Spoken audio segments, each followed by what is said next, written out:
Drafting the Magic features the thoughts and opinions expressed by Christian Ilton, Erik Pesolano, and today's guest, and do not in any way reflect the views or opinions of the Walt Disney Company or any of its subsidiaries. All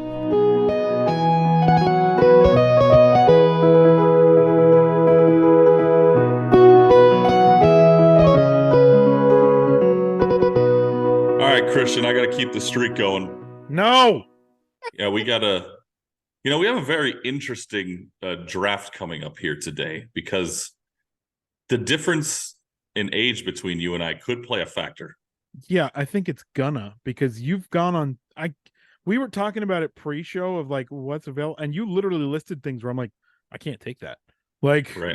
And I didn't say, oh, I haven't been on insert, but the entire time I'm like, dude, this is going to be a lot harder for me than I even anticipated when we first pitched the idea. But our guest judge, which we'll talk about in just a few minutes, we have to go history with this guy. And again, we'll talk about why in just a second, but history is the perfect thought for him. So I knew we had to do this. It's kind of like when you knew you had to do a parades episode, and you knew you were behind the eight ball, but we got to do it. And so I'm glad we are doing this episode. I'm excited. You never know. I've got a couple in my back pocket that I think I could maybe twist some things. It depends on what he really likes, as always, with our guest judge. But I'm not going to say I'm confident. Well, this is going to be very nostalgia driven, I think, for the both of us. And I think you're going to be surprised to know that there's some things I can't take that you can. And our age difference has nothing to do with that. It just means there's a bunch of stuff that I still haven't gone on, which I'll never get the chance because they're gone now. That's the point of this episode. Well, yeah, and as our viewers have learned, you're not the take time and enjoy things. You're more of the get on the next ride, get on the next ride, get on the high octane. Where I do like some shows. Maybe will get taken. We'll see. No, I enjoy the parks the way you're not supposed to. Not that there's a right or wrong way.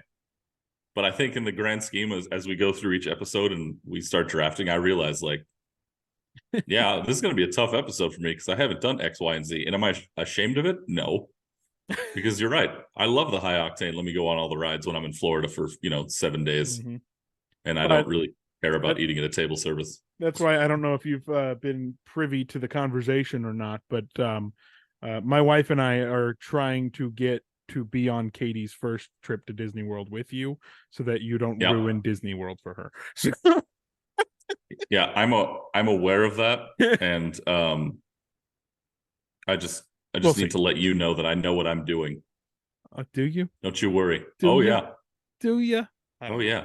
Because with all the things that can be done down there, the one thing that you have to keep in mind is time. It's true. You do. And if there's a certain amount of things that you want to show somebody who's never been there before, and you got to get them in, you got to sacrifice other things. Then it's going to be you blitzing the entire thing, making sure. But then what ultimately happens, and we're way off topic here, but what ends up happening is when you go back the next time, and this is the trap that I like to fall into myself, is I want to go on that thing I did last time because it's been so long in between. That's what I always told myself, and what my parents told us as kids: go to Disney World knowing you're coming back. You have to go knowing, because then you could enjoy some time to smell the roses. And I don't think you've ever smelled a rose in Florida in your life.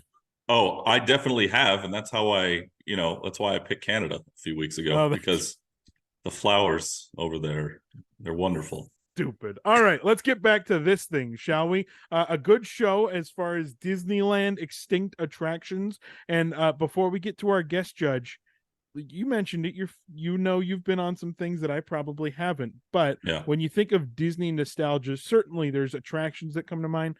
But just the general idea, wasn't Disneyland 20 years ago so much better than Disneyland is now? I mean, probably Tomorrowland. And I think everybody hates Tomorrowland currently, except maybe them, because they don't seem to be doing anything. But I read an article a few years ago, pre-pandemic, which I'm just giving you a timeline. The pandemic had nothing to do with it, but how the way the park operates now is different since the pandemic, because they had to rethink some things. But I don't think the concept that I was reading about changes at all. Is Disneyland specifically, the way Walt intended it was it will never be complete as long as there's imagination left in the world. How he said that in reverse, but you get what I'm saying. Mm-hmm. That the Disneyland that you see today is not the Disneyland that you grew up with, and nor should it be, because that's the concept. Mm-hmm. So as you and I get older and we become more of the get off my lawn type, I think we need to stop and think like, okay, look, there's a reason why IP is being injected into these theme parks. It's because it's for the next generation. It's not for us. Mm-hmm. Even if we love that IP, right? Because we are in 60, 65 years from now, when we're long gone, we will have been in the era that was much closer to the opening of Disneyland than we were to the current state of Disneyland. Yeah. And it's not going to be the same, and it shouldn't be, because it should always evolve. But even though we may love a movie, and then when they make an attraction off of it in the park and we go, why would they do that? Well, it is a business also. And they have done, as a business should do, made some attractions that people may not be thrilled about, but they were cost efficient. And guess what? They don't care about you. They care about the kids, because the kids are the ones who are going to be like, Mom, Dad, I want to go see this. And that's all that matters, because even though the parents might hate it, they're going to be like, okay, well, whatever you want. And that's how that works.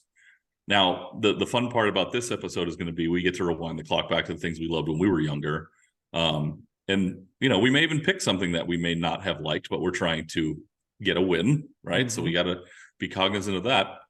But we are going to pick things that we do like, ultimately. That's why we do this show. And remember a little bit about the times we had when we were younger, and we're not going to get those back.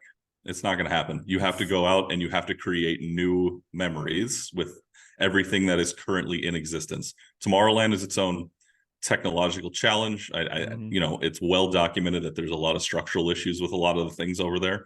So it's going to take a while to figure out how they're going to do that, because they're not going to close that whole thing down at the moment. You mean all my petitions to bring back insert attraction aren't actually going to do something? If they get enough of them, I think that's what, people sometimes like to think, oh, they're not going to do anything about it. Well, if they get enough voices from the people who are spending their money to go there. I mean, I don't think anybody's saying I'm not going to Disneyland because Tomorrowland is great, because there's still so many other things. True. But I think that's what slows the process down when it comes to what they decide they want to do with the park going forward. It turns into they still love a lot of the other things. They're not going to say we're not coming because Tomorrowland is rough. And since there's so many things that need to be fixed over there, it's going to take some time, and they will get around to it. You can take that to the bank. It's just now a matter of when. So my change.org petition might be, it could happen. It could not happen. That one. Don't change.org. I'm sure they're a wonderful organization. I'm sure they do great work, but I want you to tell me one time a petition on that website has flipped the thought process of the company they were petitioning. Don't you remember when they didn't retheme California? Oh, wait, no, they did that. Don't you remember when they didn't retheme Tower of... No, they did that. Some of those selections might even come up in the future of this episode in the next couple of minutes. Yeah, that Save Splash Mountain petition really worked, didn't it? Yeah. Where was the Save the People Mover petition? Where was that? One would have went through, and I think that one definitely would have went through. But the internet wasn't as big as it was in 1995 when they redid Tomorrowland, 1993, somewhere in there. Yeah. Well, we will see if any of those things that we just hinted at get selected in today's draft. Well, Erik, joining us today from the Sent from Disneyland podcast, the post-host, Clocky, is in the building. Clocky, how you doing? I'm doing all right. How are you guys doing? Hey, we're doing good, man. Erik, I cannot tell you how excited I am to have this, I would say, artifact king. He has gotten so many different postcards from around Disneyland. How cool is that, Erik? No, that's awesome. I was actually reading a few of them before we jumped on for the recording, and I love, there was one I think from like 1972 where a lady had written back to her family, and she talked about how her feet were killing her, and then my mind automatically went to, well, imagine going there now. yeah that That was before your family was like, "Hey, let's ride Mickey's Runaway Rail," and then, "Hey, I want to go on Incredicoaster." Yeah. Yeah, with no transportation whatsoever. Yeah, her feet would have fallen off. Yeah, that's one thing where I'm like, okay, y'all were complaining back then, really? Like, y'all don't even know how crazy and maybe dumb we are for not having a attraction that can get people from place to place all the way around the resort. You never know; it could happen one day. They've got big plans for the future. But Clocky, before we get into our draft of the extinct attractions of the Disneyland Resort, which is I'm so excited for this. Just explain how you kind of started this Sent from Disneyland podcast. I mean, it's only a 10, 12-minute episodes, but you give so much detail in each episode, even down to like the type of postage stamp. Just tell people how this started and kind of what you do over there. Yeah, so I started by just collecting postcards. I was going to vintage paper fairs, collected a bunch of postcards, didn't know what to do with them. Had a friend of mine who had just he had his own podcast, and I was like, I could make it into a podcast. I listen to podcasts, and I thought, oh, I'll talk about the front and the back, all the detail I can, and then I'll talk about an hour about each one. And then I thought, I tried recording one and realized it was about 10 minutes. And I was like, you know what? 10 minutes is also good. And for a lot of my friends that listen to the podcast that aren't Disney fans, they go, I listen to it because it's nonsense to me. I don't need to remember it. It's something light. It's non-political. It's something simple to listen to. They like to support me, but they also go like, and it's nice to not have to think for about 10 minutes or, on a 10-minute commute, oh, I can listen to a full episode and be done and not have to worry about what I missed. So started doing that and have done it for about 4 years now, 200 something episodes. So plugging along. Man. You got plenty of episodes of history there, and like I said, you go into so much detail. I was telling before we even started recording this, I was talking to you about you did an episode that was so detailed on Bountiful Valley Farm, the currently what is Avengers Campus and Maters, but previously, Bugs Land and all that kind of stuff. But originally, it was just a bunch of farm equipment, and you detailed it so well. Like your way with words, sir. It's fantastic. Thank you. And before that, it was a parking lot. That's right. Dare we forget? It's true. When it was better than Bountiful Farm, it was a parking lot. Well, regardless, that was when my feet used to fall off when we didn't want to take the tram because the line was too long. We'd walk from, basically Catella all the way up to the main gate. So giving you a little bit of a hint here, Eric, at how my draft eligibility is. I do not remember the parking lot being there. My earliest memories are taking a tram across Disneyland Drive from what was before Mickey and Friends parking structure, but I don't actually remember parking where California Adventure is. So that might give you a hint as to what attractions I remember riding in the mid 90s. But man, this topic is going to be so much fun. We're going to extinct attractions of the Disneyland Resort. And Eric, we have some rules here. One of them is going to be to my detriment, is that you have to have ridden it. But the other one makes it so much harder because everything is a re-theme, Eric. Yeah, for the most part, right? I think the advantage I have today is I'm older than you. So I'll take that to the bank. Yeah, hopefully we'll find out here.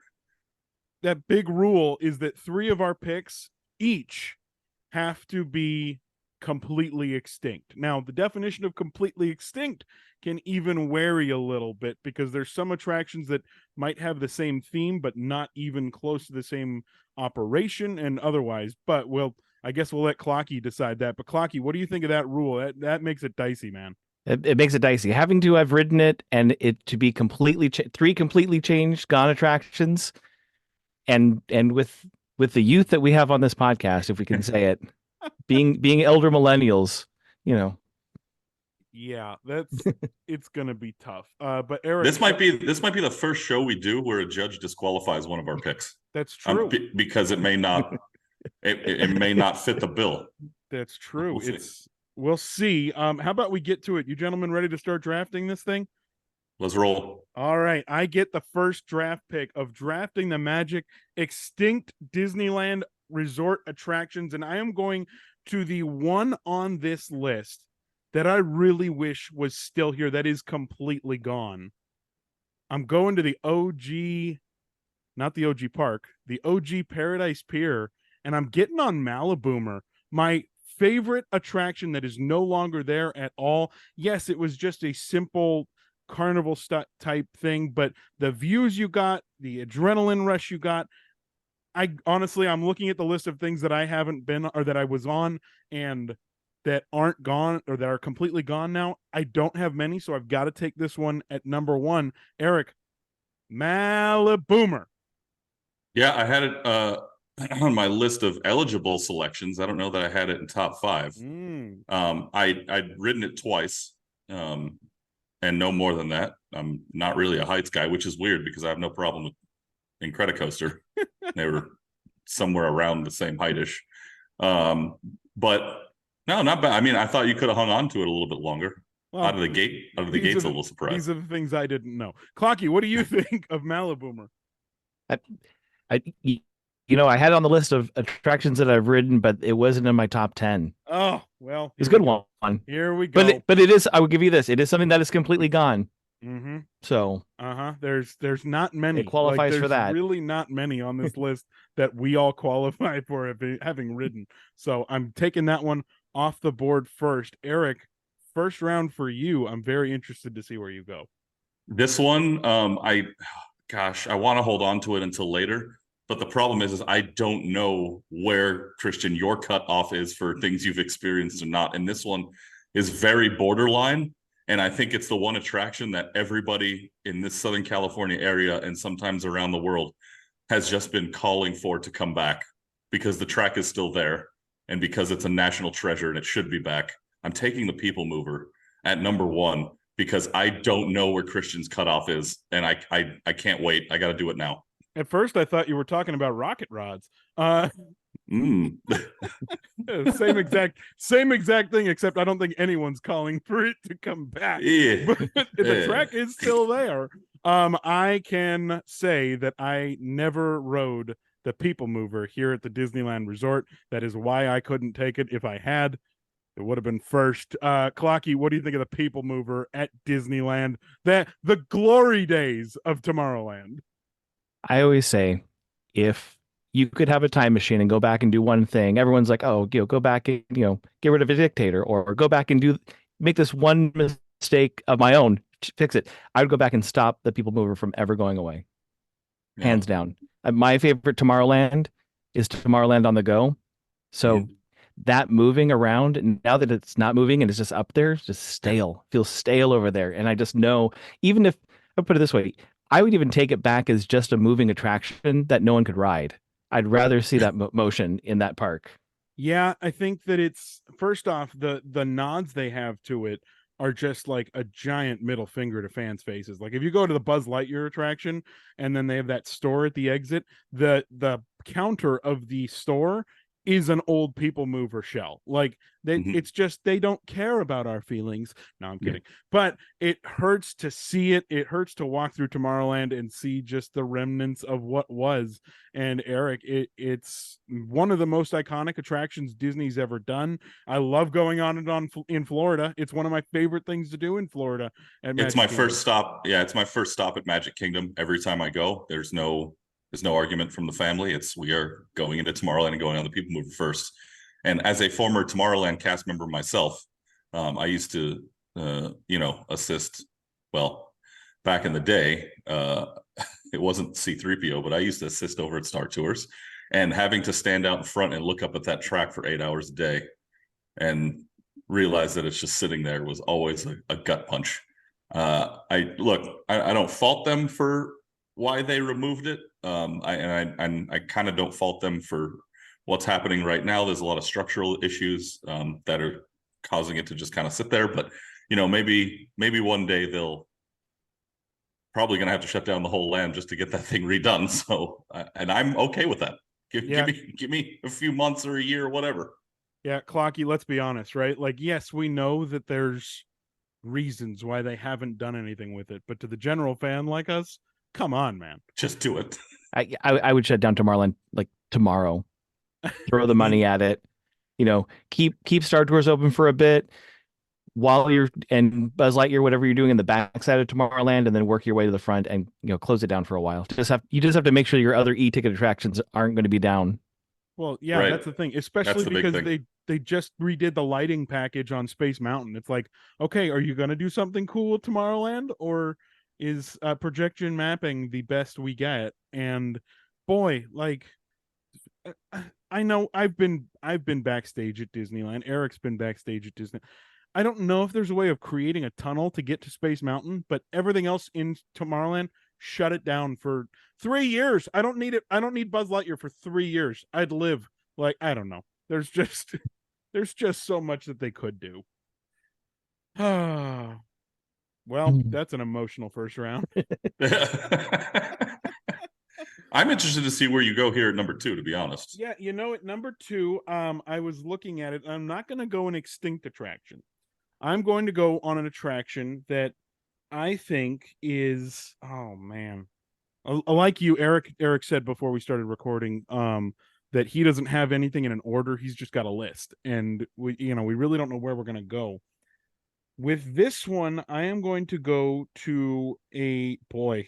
It's going to get real Disney California Adventure heavy if I keep doing it, but I'm going to go to Disney California Adventure, and I'm going to go on a rethemed attraction that I personally think is better rethemed, but so many people miss California Screamin' and the California vibes you would get on that roller coaster. So I'm going to go California Screamin' number 2. There's a lot on this list I could go, but I think that is such a classic throwback to Disney California Adventure. Not necessarily the Maliboomer, which was there for 10 years maybe. Like they pulled that real quick, but California Screamin' made it through the first wave of the Pier kind of retheme, but then didn't make it to when they decided to make everything Pixar. I love Incredicoaster, but California Screamin', Eric, probably my favorite roller coaster right out the gate. It was the first roller coaster I ever went on that had an inversion in it in my life. Yeah. And it actually opened my eyes to a whole new world of attraction, because I went on Screamin', and then a week later I went to Six Flags. So I made quite the leap after that. But I realized it wasn't so bad. As far as draft strategy is concerned, I thought you could have held on to it a little bit longer. Gun. All right. Well, yeah. I don't know where you're going with these things. But see, again, here's the hard part. I'm a little older than you. There's some other things that I think I can get out and get, but maybe you couldn't. You're realizing that you can hang on to all your things longer. I'm feeling a little better about this right now. I'll tell you that. I mean, I don't mind the California Screamin' pick. I had it on my list. I just didn't have it top 5. Oh, all right. Clocky, what do you think of Screamin'? Wasn't on my list of ones that I would bring back because it still is there. And it's a good and it's a good overlay. I love the overlay. I miss the music, the overall look. I miss the Mickey Mouse, but in general, same attraction, same thrill.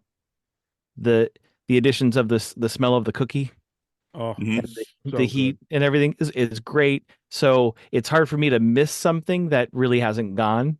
But California Scream is a good attraction overall. That's fair, and I think that's going to shape the rest of how I do this draft. Is that comment right there? But Eric, enough dwelling on California Screamin'. Where are you going round 2? Okay, this one may be controversial, and this is the one where I think that the judge may veto this, but I have a very good argument of why it's okay to choose, because A, it no longer exists. And right now, technically, we talked about the rule about we have to pick 3 that are no longer in existence, right? Mm-hmm. At this current time, while we are recording this podcast, ridiculous. I know where you're this going. attraction does not exist. I'm taking Splash Mountain at number 2. Oh my gosh. That first off, that's ridiculous that you don't think it exists, but I guess I understand your thought. Can't ride it. Clocky can make the determination of whether it's completely extinct or not. Because not open today does not mean extinct in my definition, but we'll see what Clocky says. That being said, Splash Mountain was on my list. I will settle for putting it under retheme if I have to, but I wanted to get it. I wanted to get it now because I figure you might have been thinking about it. It's a good one. I was thinking about it. I love Splash Mountain. My wife loves Splash Mountain, and they are going to retheme it. I'm excited for Tiana's Bayou Adventure. Same. I am going to miss with what was Splash Mountain, but I'm excited for what's to come. Clocky, what do you think? Does that count as a retheme or as a completely extinct? So I would say as of recording of this episode, extinct. Gasp. Knock on wood, Yeah. nothing goes wrong. But if Yeah. something went wrong, that attraction's gone for good. I don't think anything is going to go too wrong. They built it in a time. Here's my unpopular Disney opinion. Splash Mountain's not one of my favorite attractions. Ooh, back in the game, baby. I love the history of. I love the. No, I take that back. I love the history of how it got made. Yeah. I don't feel comfortable talking about the actual, movie Theming. it's based on. Yeah. It was a fun attraction. It gets me. It's too wet. Gets me too drenched. And in Disneyland, when you're there in October, and it's like October when it's not hot, it's not the best attraction to go on. But I would say as of now, for the rules of the contest, you can't write it. I was gonna say, knock on wood, they don't open it in the next 2 weeks before we release this. I know, right? I don't think that's gonna happen. I don't think they're that close. That would be funny if they rushed it and we had no idea. We just heard on a podcast. they rushed it because of this podcast. We'll have to do an emergency podcast and get Clocky back in here, and we have to re-adjudicate the whole thing. A good pick though, but not in the judges' eyes, and that gives me at least a little bit of hope for this whole thing. And so shall we go to round 3, gentlemen? Let's do it. And I am going to go on another attraction that is no longer there. The building is still there. The building has been used for many things, but I think one of my favorite, again, we're sticking in Disney California Adventure here. One of my favorite attractions back in the day was one where I always wanted to be picked. I always wanted to be the one that got to play Who Wants to Be a Millionaire, play it in stage 17. They gave away things. This was back in the days when Disney didn't realize that they should sell every single thing they ever have. So they would give away sweatshirts and maybe tickets, whatever it might be. But it was such a unique attraction based off of the very famous television show. I loved Who Wants to Be a Millionaire. Play it, Erik. Again, on my list, not in the top 10. I think if they knew how to market it correctly and didn't just give up on it when the show went away from the mainstream, that it probably could have been rethemed. But man, I'm a huge trivia fan, so if they would have kept that around, I'd probably be living in there every day back when I had an annual pass. The competitiveness of it. I told myself I would only take one stage 17 pick, so that will eliminate Olaf's Snowfest, the worst experience of my life, off of my list of what I'll take. We'll see if Erik takes it. But Clocky, what do you think of Who Wants to Be a Millionaire? Play it. Such a different attraction. So love the attraction. There was a cheat to it though. Is when they started listing the names, when they started listing the A, B, and C, once you heard the entire audience click whatever that was, it was B, and they just click it. Just keep clicking. Go for it. I once got to sit in the main round on the bottom, but that was just by happenstance. You got there first and you got that seat. But it was a cool experience and it felt like Hollywood. I think it's the closest we got in DCA to that Hollywood feeling of like, oh, I'm on a set. This is they could film it here if they wanted to. And they probably should have. Yeah, would have saved them some money. Imagine Disney Plus has Who Wants to Be a Millionaire DCA version.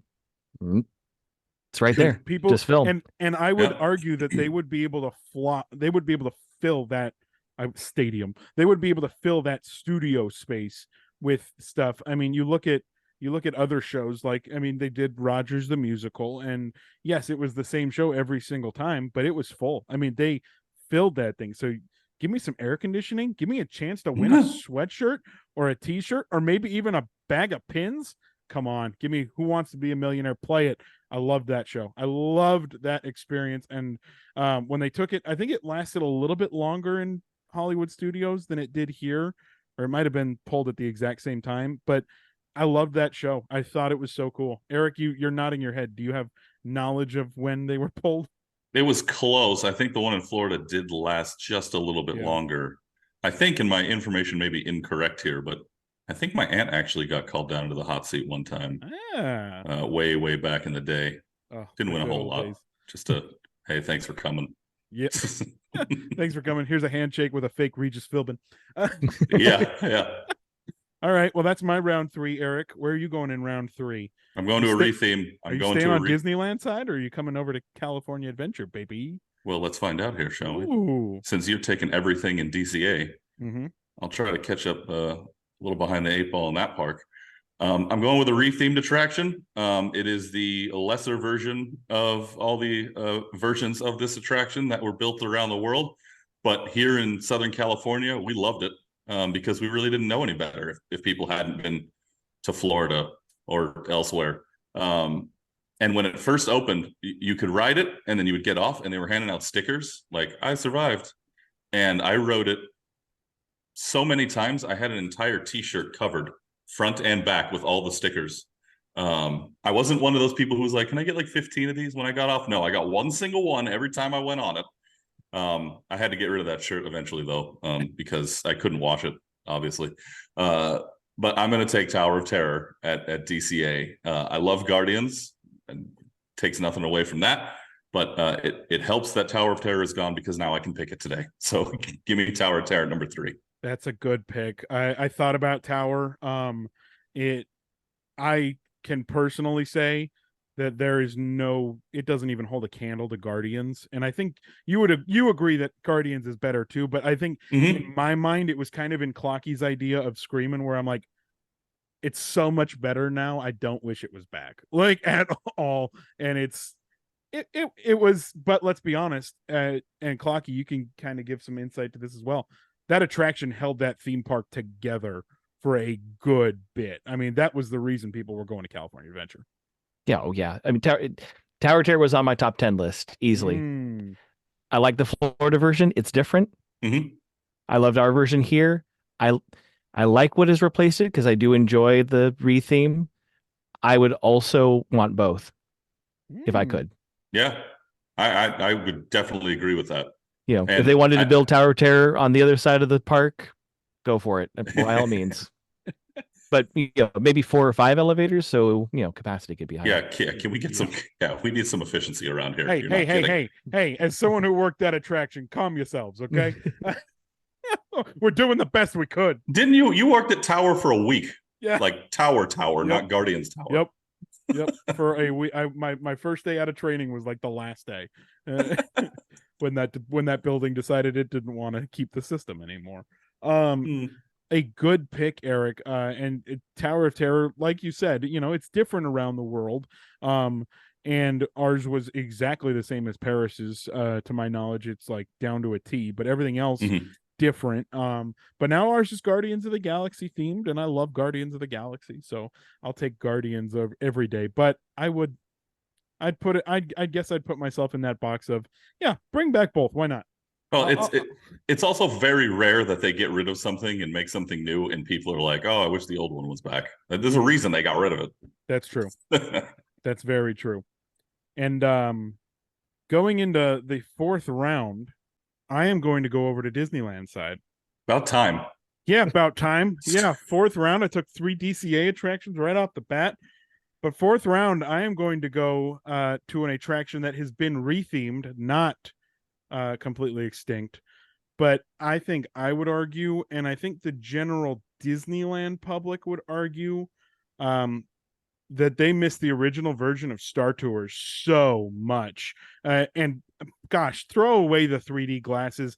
Give me Captain Rex back. I love the original Star Tours, and yes, I do like that they can keep things going, and you add new characters. I think Ahsoka's the next character that's being added sometime soon if they haven't already on Star Tours. But I don't know, Star Tours just seems so much like it doesn't even belong in Tomorrowland anymore. Throw it over in Galaxy's Edge, but give me the original Star Tours where you had Captain Rex, you had the awesome like prep video that was my favorite, and like you had all those Star Wars beasts that walked in. Give me blasting through some ice that's floating through space. I loved it. Eric, I'm taking one out of your back pocket, going Star Tours. I like how we did that to each other. I took the one you worked at. You took the one I worked at. Yep. The original Star Tours, to me, I think the hardest part of it was the video was so blurry because it was so outdated, and they had a hard time keeping up, cleaning it, and making it work. That I don't miss it, even though I operated Yeah. it for a while. I will be honest because I have integrity. I've always said that. I think this is a nice 4th-round pick. I think this is right around, if it's going to get taken in this draft, this is right around where it should go. Mm-hmm. So I'll give you that. Yeah, I think it's again, like I miss the old way of doing things. It seems so much like just an advertisement for new content now, almost beyond anything else. So I guess that might be a reason. Clocky, which is smart. Smart. It's not a bad it's not a bad idea. I just don't like it. Clocky, what do you think of the original Star Tours versus now? Love the original Star Tours, history-wise, and if you get a chance to watch it, go to YouTube, watch the opening day ceremony for that. Absolutely hilarious. I haven't done an episode on it yet, but oh man, it's funny. But miss the original, miss Captain Rex. I miss the old walking through it.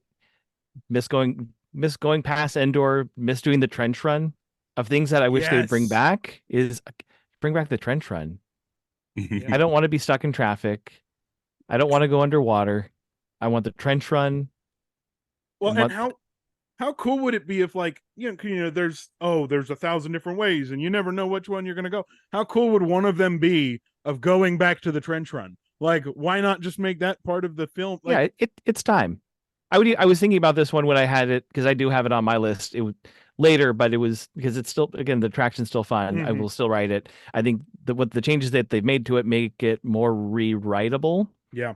So that stuff I go, but if I could just get in one and it's just, instead of Rex, it's just 3PO taking me on the same exact old journey, I'd take it. Yeah, I'd line up for with that. I mean, I don't want to tip my hand. I guess it's not an extinct attraction because it still exists.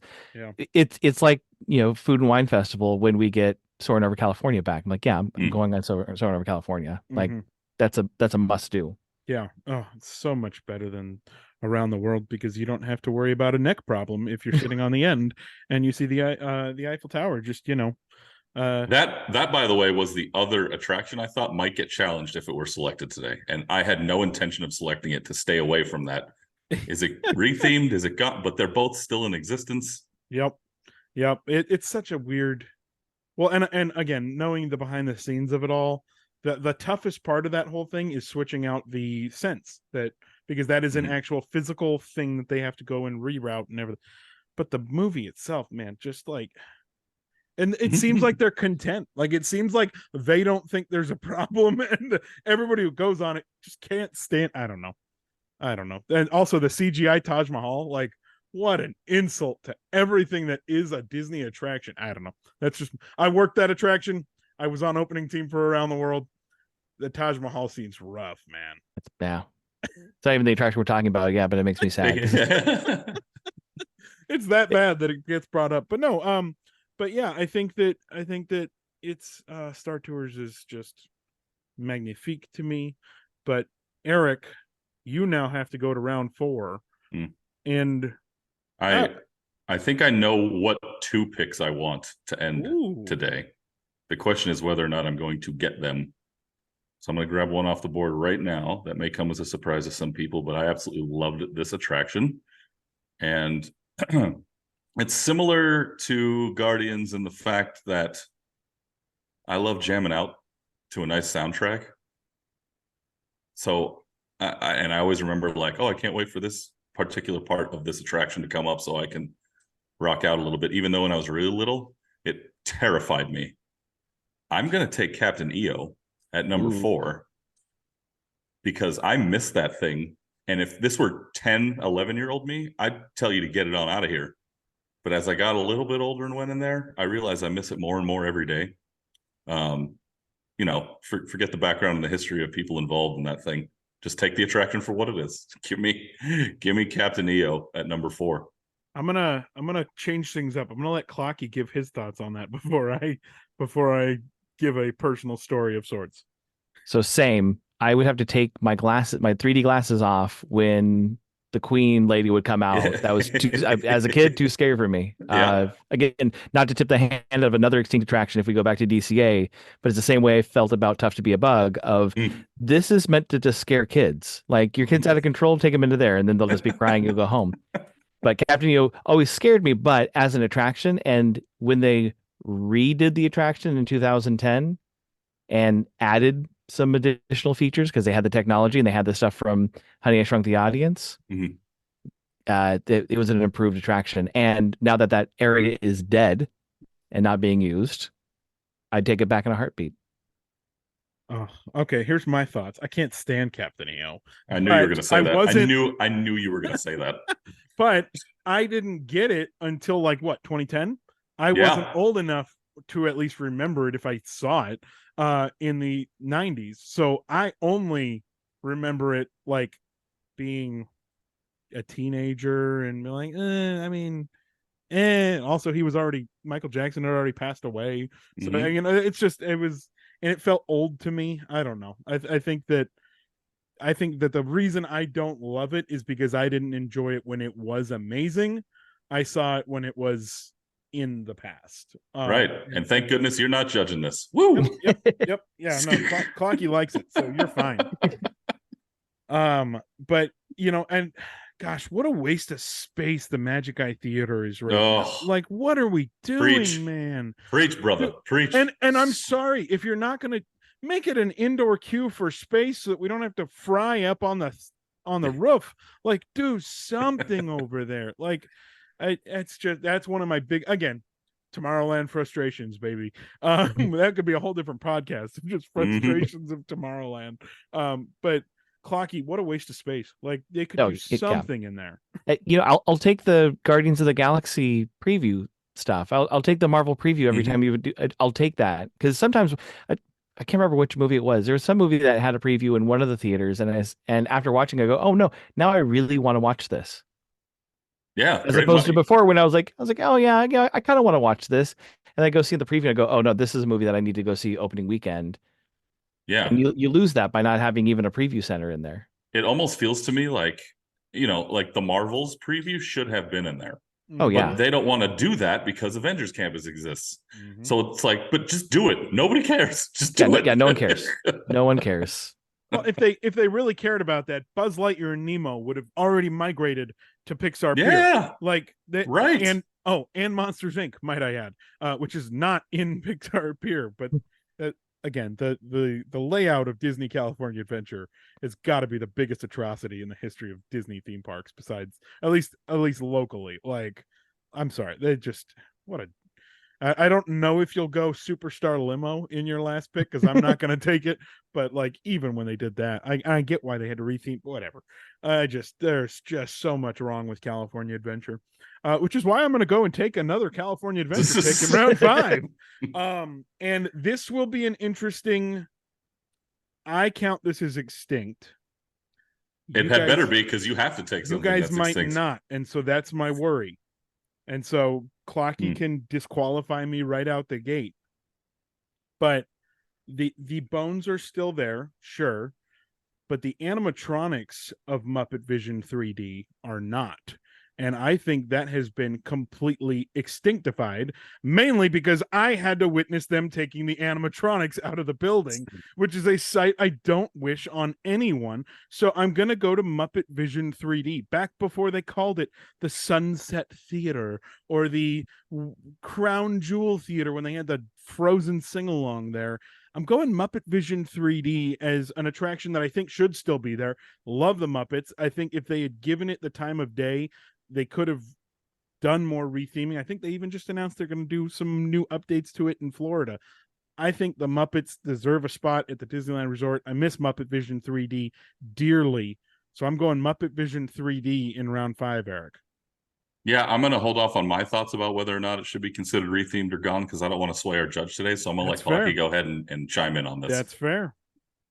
This was in my top 5. If I could bring back an attraction, this was one of them. And the fact that it's gone makes me sad. I'm glad it's still in Florida. I'm glad we can still experience it, but it's one I would go on every time I was there. And I think if they had the entrance where it is now, right next to Award Wieners, I think more people would have known it was there. Here, layout of California Adventure antagonist. Just the worst. and then also, I think they overthought the amount of space they needed for that attraction. it didn't need to be the size of Florida's theater. Mhm. I know you want to pack in as many as you can, but I think limited expectations, fuller houses would have kept it around for longer. I mean, how cool. I mean, it's even so cool when, like, you have an actual character walk through the theater and the flashlight scene, and then you've got my favorite, Waldorf and Statler up in the corner just barking out, "Brother, you idiot, we can't go to the bathroom, we're bolted to the ground." Like, there was so much about that attraction I love. I'm worried that Clocky still hasn't officially given us a ruling of whether it's extinct or not. No, I would give it extinct. It's not coming back to California. It's not coming back to California. Thank God. I wish it would, but I would say just like Splash Mountain, it's not coming back. I was going to say, if Splash Mountain is not, I was going to lose my mind. Eric, what are your thoughts? My thoughts are, yes, I agree. When you come to show-based attractions, if you change the show, it's not a retheme. It's a whole new show, right? So the other one is gone. So I agree with that ruling. I like Muppet Vision 3D. I'd only seen it here, I don't know, maybe 3 or 4 times. I'm not entirely sure if I ever saw it at Hollywood Studios. Now that I think of it, probably not, because I was like, oh, I saw it at home. Well, now don't tell Dustin Geisler that, because he'll lose his mind. Oh, I know. Our episode 5 guest judge back in the day. But I think, to Clocky's point, the entrance made it where they have that Mickey's PhilharMagic marquee now, which when they installed that, I was like, what are we keeping Hollywoodland? Is that the plan? Like, why are we installing a beautiful marquee? I thought the whole thought was we weren't going to be here very much longer. But like, I think the entrance was in a terrible spot. The Hollywood backlot area, just in general, terrible. Well, Disneyland Forward is probably going to come save the day eventually. It could happen. We're probably 20 years down the road, but we never know. To be a fly on the wall in an Imagineering meeting. All right, so that brings me down to my final pick. Now I can take whatever I want here, because I already took 3 attractions that are gone completely. Here's an interesting one I want to bring up that neither one of us selected, and I'm not going to pick it either, because I was actually looking this up, and I was like, I swear I remember watching the Country Bear Jamboree, and I did. I just didn't remember if it was on the East Coast or the West Coast. It turns out I had seen it on the West Coast. Problem was, it wasn't the original, because the original closed in 86, and I was born in 86, and I wasn't in California in 86. So it couldn't have been that. So I couldn't take it. So math says no. So yeah, the math checks out on that one. I thought I'd just bring that one up. My last pick here, this one could go either way. I'm taking a little bit of a risk, I think. But this is an attraction that I'm fairly certain Christian never went on, so I held it here to the final end. But before we got things like California Screamin', now Incredicoaster, and Tower of Terror / Guardians, you didn't really get a good look at an aerial view of the parks. So I'm taking the Skyway that connected Tomorrowland to Fantasyland. You got to go through the Matterhorn, which is all sealed up now. I worked at the Matterhorn for a little bit, so I eventually got to see the entire inside of that mountain. But everybody else could see it back in the day. And it just provided a great view of all of Disneyland, which, of course, it's changed so much over the years now. It would look entirely different if it still existed. But back then, it was really a sight to see. I think, of course, it could have used some extra security measures, which is one of the big reasons why it doesn't exist anymore. But aside from that, I'll take the Skyway at number 5. I never got to go on it. So that's a good, safe hold till 5. My favorite thing was when they because they needed to bulldoze the old building for Galaxy's Edge, and like everyone was in a fit about it at the time. I'm like, dude, do you really think they're bringing it back? It's been not coming so back. long. Like, really? That was the thing that was like, oh no, we can't do it. Please, it's like the People Mover. They're never bringing it back. But what an odd attraction. I mean, you can go on a similar kind of thing down in San Diego and at theme parks everywhere around the world, but at Disneyland, it was something different. And I love that they've used it in the Matterhorn kind of wreckage scene. I love that there's pieces of that. I love the nostalgia to that. So Clocky, what do you think of the old sky buckets? Oh, so I'm not a Heights fan, but Skyway was a great way to see the park. We just got one of those back with the the treehouse, being able to see across the lands a little bit. So it's great to have that back. On top of collecting postcards and photos, I also collect slides. And part of me wants to put together a slideshow of just because I have a bunch of them of just going across and coming back on the Skyway because people just took photos there all the time. And so it's got some great views of the park up there. Great way to experience the park. But well, as soon as I came down, it's not coming back. The chalet up there in Fantasyland, it was a cat house for a long time. This is where the Disneyland cats would live. I'm sure they have another home now, but all of that stuff, it looked nice up there, but it wasn't doing anything. Yeah, you think the people were pissed off? The cats were livid, right? And I'm pretty sure the lady whose feet fell off, she probably rode that Skyway. Helped her get from one end to the other. Oh, jeez. Oh my gosh. It's that is such a Disneyland historic look, and anytime they do anything on Disney Plus with old stuff from the parks, it's on there. And it is a big highlight. I wish I could have gone on it. But I think it closed in 94 when I was born. So I assume, and I asked my mom and she's like, yeah, I can't imagine I took you as a baby on that attraction. So that's, yeah, I don't think I could have in faith taken it, seeing that I was maybe 6 months old when I was on it, if I did. But yeah, it's a good one, Eric, and a good save for you in the last round. All right, we're gonna run this down and get our final judgment. I suppose before we do that, Clocky, what did we miss? What are some things on this list? I know you're gonna say Heimlich's Choo Choo Train should have been on the list, and there's so many things of Bugs Land that could have been on. Surprisingly, Heimlich's was my number 10. Oh my gosh. Oh. And I would say for this, it's funny because it just happened.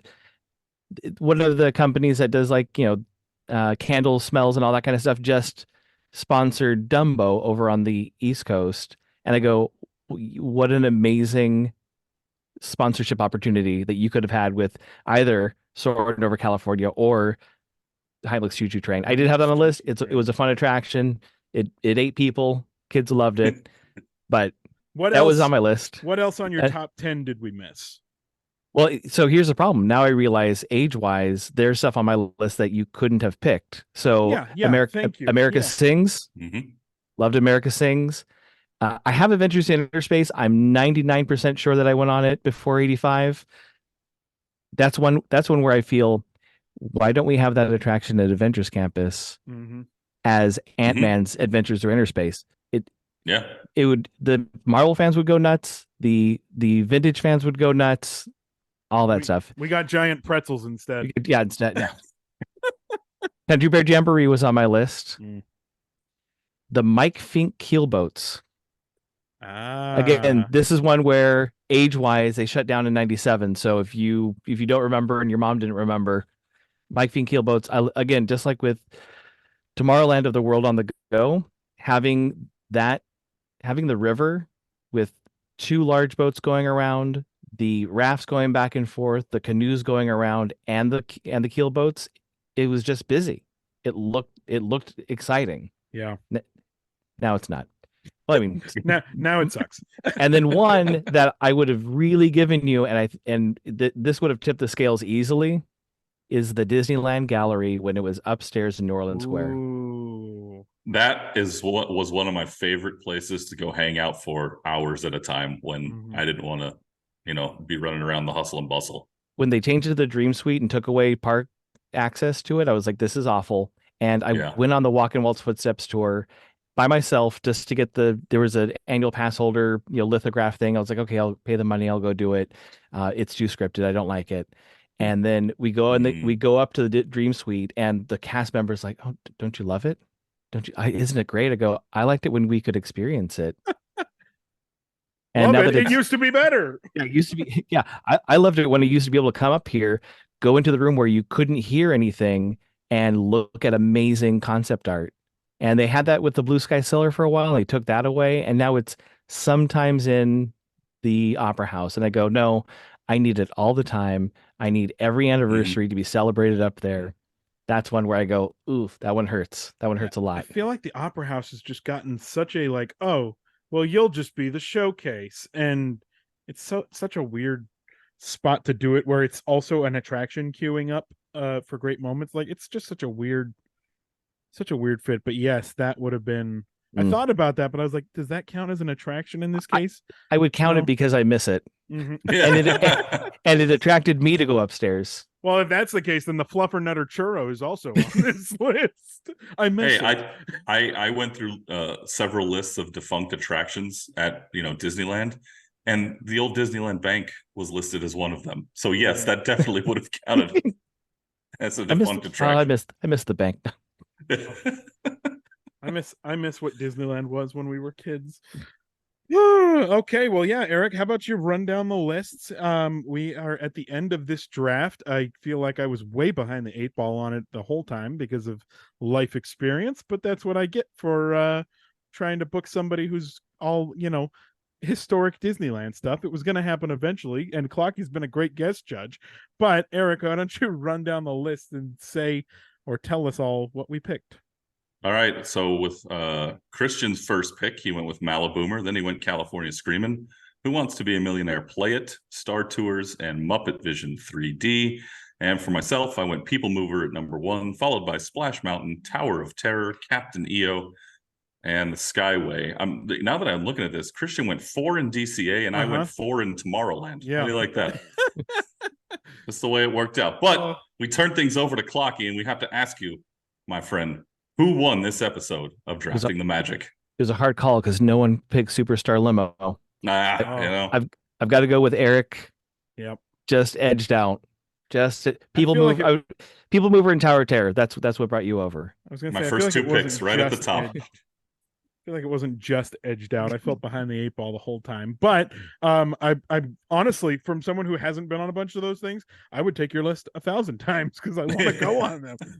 None of the ones that I've got are people like, oh, I missed that from the good old days of Disneyland. At least you've been on a version of the People Mover, so you didn't lose out entirely. Yeah, but boy, like you said, it's all, and we were talking about it, the glory days of Tomorrowland, man. Wait, did you ever go on rocket rods, Christian? I was never tall enough to go on rocket rods. Oh, okay. So that's why I couldn't take rocket rods. I was literally like, the last time I went and got measured, I was like a tick under, and then they announced they were closing it and they shut the whole thing down, and I was distraught. Like I think it was like 39 inches and it was a 40-inch height requirement. I was distraught when they pulled it because my dad had been building it up. I was so excited to get on the attraction, and then they had to go blow a couple extra tires and they had to call it quits. Clocky, I got to ask you, if I would have taken rocket rods, would that have knocked me down a few notches? In your opinion? If you would have taken it over People Mover, yeah. over People Mover, yeah. But I mean, if I would have swapped it out for Skyway or something. No, you would still come out on top. I really going through the list. Malibu, People Mover over Maliboomer easily. Splash and Screamin' about the same. Who Wants to Be a Millionaire? Play It, just under Tower of Terror.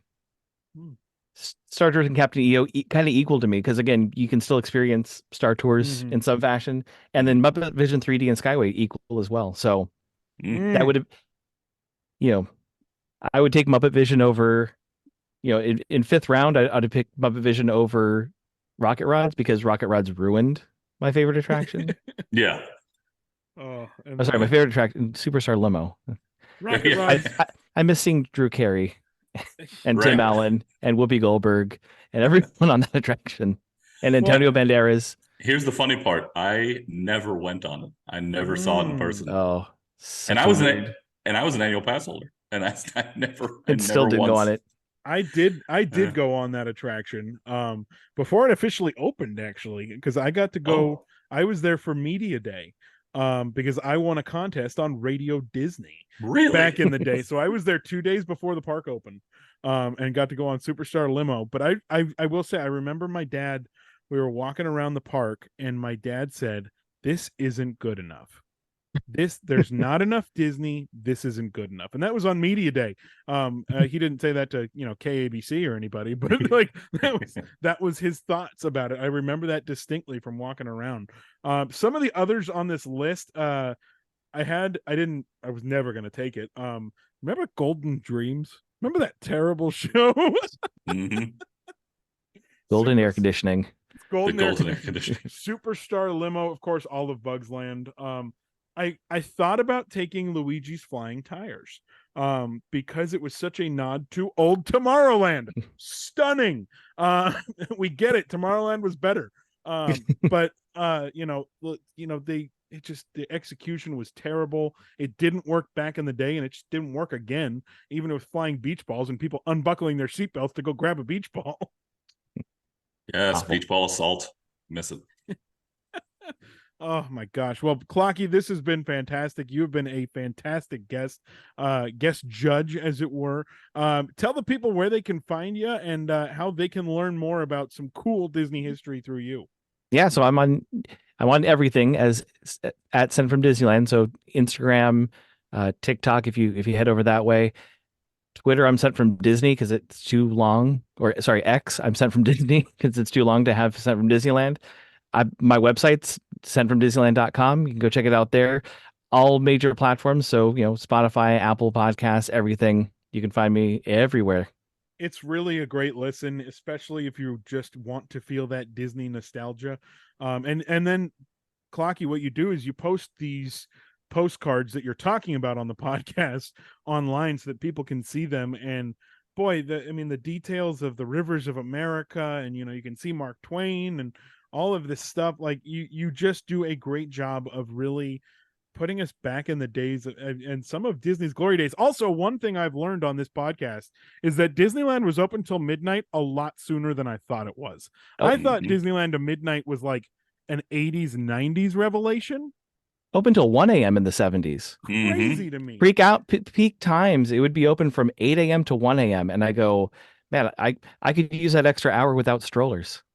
Yeah, no kidding. Yeah, exactly. But he pulls up the weather from the date that he thinks that this postcard was that these folks visited. He gives you all the details. Such a great podcast. Clocky, keep doing what you're doing over there, man, because I'm enjoying it. Will do. Yeah, it's fun stuff. I don't know. One day I'll run out of postcards, but I still have about 500 to go. Oh, well, then that means we've got at least a year and a half left. Or a friend of mine used to say, like, oh, I'm breathing life into these dead people's postcards. So, as long as people keep dying and estate sales keep selling postcards, we should be okay. Well, post host also, I guess, is ghost host in this case, huh? A little bit, yeah. Goodness. Well, thank you, sir. And hopefully we can have you back on the show again sometime real soon. Yeah, sounds great. Thanks, Clocky. Talk to you soon. Mm-hmm. Oh boy, this is not good, Eric. I mean, I know it's fine for you, but I think for the integrity of our show, people don't want to just know that you're going to win every time. I feel like it's not getting entertaining anymore. Don't worry, your time is coming. We've been through this before. Oh. Streaks happen. The interesting part is we've had more streaks on here than I'm, like back and forths. I don't know how that keeps happening. It's ridiculous. I'm just saying that we need to do a attractions that Christian worked episode, because then I think I might win. But other than that, I don't think I have any slam dunks. But today was fun, Eric, going to the past and enjoying some things that aren't there anymore. And yes, one that's going to be opening again soon, but currently is extinct. Whatever. I hate that ruling on Splash Mountain. But Clocky was a great guest judge, and today was a lot of fun. Now, honestly, it turns out it didn't matter because I took 4 attractions that were now considered gone. So even if it wasn't, I'd still would have been fine. But I don't know, a light bulb just went off in my head. We should do an episode of attractions that you and I both operated. Yeah.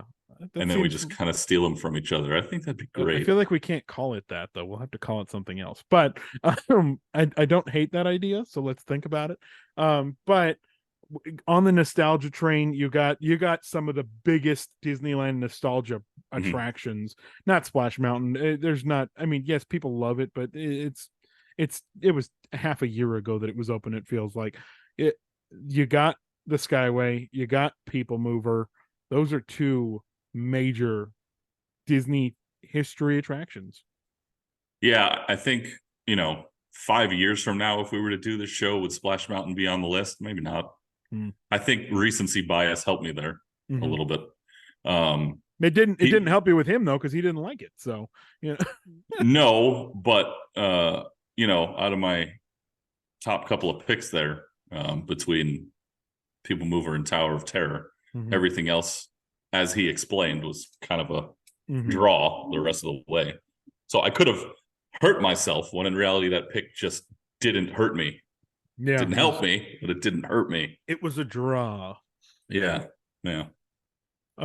Well, another episode down, another L for Christian in the book, and I think if we're trying to get the number right, but I believe this is your 10th win of the season. Of 32 episodes, of 12 episodes this season, you've won 10 of them.